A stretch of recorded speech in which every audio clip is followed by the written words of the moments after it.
these wordings are principles that have embodied what I represent for Ambazonia.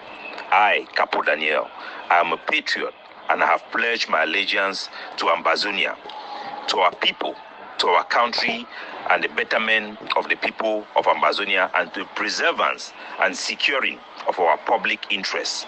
A patriot indeed is what we need, and we want all Ambazonians to be a patriot, fearless, bold, unafraid when it comes to national interests and the people's interests of Ambazonia. Fellow Ambazonians, it is very sad when I look back in what is happening in our liberation struggle.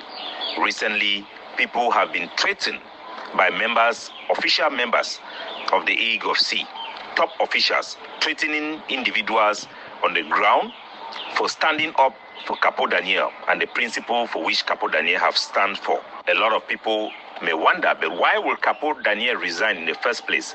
Resigning is not a thing of Ambazonia. Why will Capo Daniel go and create his own organization and his own force? He has become like every other person, coming out from a group and creating his own group. I want our people to be rest assured. Decisions I made are all out of patriotism. People may not understand the difference between a communal organization and a communal and a non-communal organization. It was very important that I don't abandon our struggle because I am personally responsible for this struggle. I've commanded soldiers to war. I've put up program, recruit soldiers and send them to war. I've assumed the responsibility to lead our war effort to free Ambazonia. And I am responsible, and I will never negate my responsibility to our country and our liberation war. So when I resign, I immediately take up organization and things that I have been doing even before I joined the AIGOC. Forces that were under me, that were ongoing and active. I could not abandon them, and I must structure them, and I must account to our people and inform them of my activity even after I resign.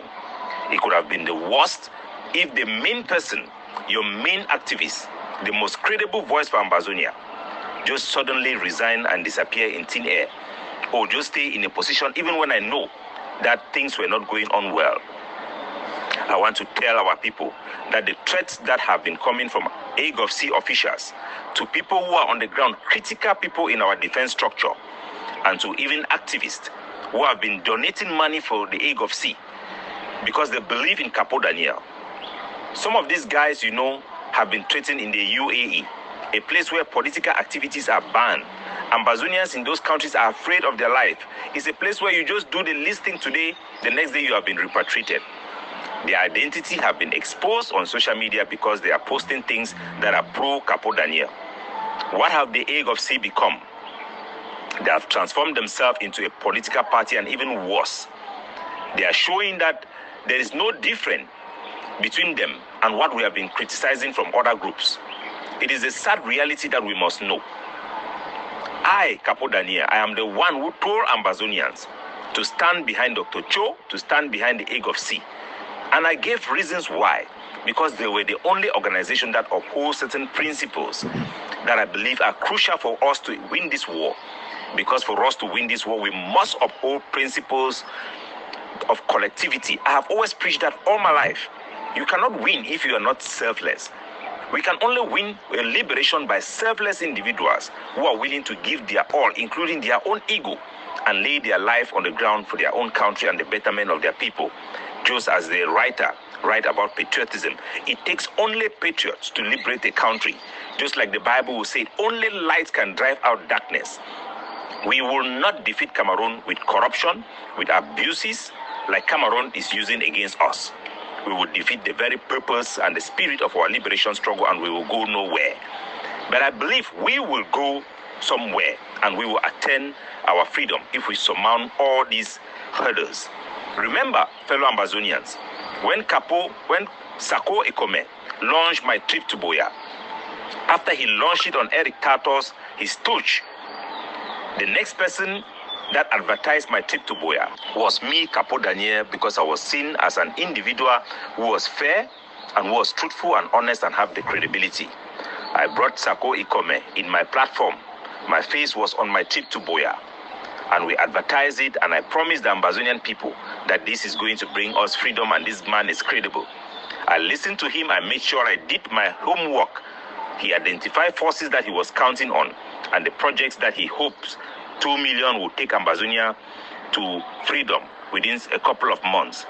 I doubted the timeline, but I believe he had the strategy and the forces in place, and I brought him and advertised him.